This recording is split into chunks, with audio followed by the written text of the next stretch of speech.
Почти 50 тысяч молодых людей в республике считают себя добровольцами. Их объединяют 2000 волонтерских организаций. В этом году объединенным президентом России годом волонтера активисты движения провели более 1000 различных акций. Сегодня молодые люди собрались в ДК ЧГУ на итоговый форум, который проводится в рамках всероссийского конкурса «Доброволец России». Сегодня, пожалуй, нет направления, к которому бы активно не подключились добровольцы. Это и медиапространство, и наставничество, экология, медицина и образование. Особо востребованы в современном обществе социальные волонтеры. Они помогают детям, оказавшимся в непростой жизненной ситуации, тяжело больным людям, молодым родителям. В этом году в республике 12 проектов добровольцев получили гранты на сумму более 4 миллионов рублей. Мы с вами все разные, но мы все хотим одного. Мы хотим нести код добра.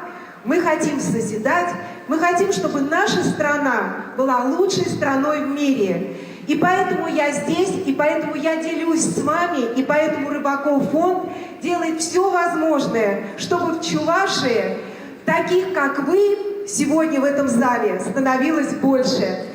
По традиции, в этот день вручались награды победителям республиканских конкурсов.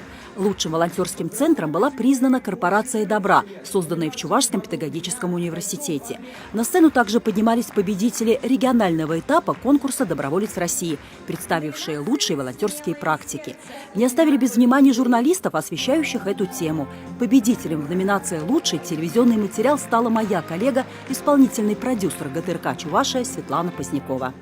Я поэтому рад, что количество наших волонтеров в Чувашской Республике из года в год становится больше. И меня радует то, что это самая активная и студенческая, и работающая молодежь.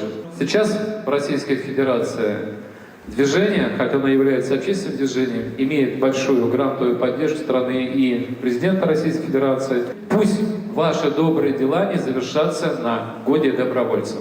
Во всех регионах сейчас подводят итоги года волонтера, но добровольцы не готовы поставить точку. 4 декабря на главной площадке закрытия года волонтера они намерены обратиться к президенту Владимиру Путину с просьбой объявить 2020 годом равенства возможностей.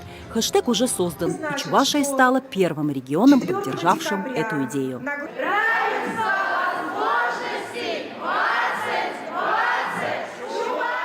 Лидия Галактионова, Светлана Позднякова, Виктор Степанов, Вести Чувашия.